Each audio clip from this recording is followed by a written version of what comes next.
bir marta subhanallohi deb chin dildan banda Allohni zikr qilsa, ana shu zikrini savobi tarozini to'ldiradi, qiyomat tarozisi.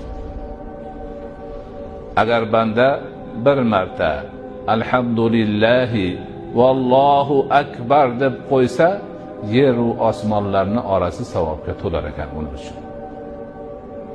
Qarang, boshqa hech narsaning keragi yo'q. O'tiribmiz oddiy holatda bir soniya ham ketmaydi subhanalloh deyishga.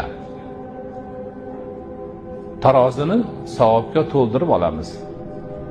Valhamdulillahi vallohu akbar deyishga hech qanday vaqt, harakat, juhd, mashaqqat yo'q. Savob to'la. To'lganda ham osmonlar va yerni orasi to'la. Mana shunday buyuk baxt bor, ulkan saodat bor. Cheki yo'q savob bor. Lekin biz vaqtimizni g'iybat bilan o'tkazamiz. Bo'xton bilan o'tkazamiz. Behuda so'zlar bilan o'tkazamiz. Har xil bo'lmag'ur gaplar bilan o'tkazamiz.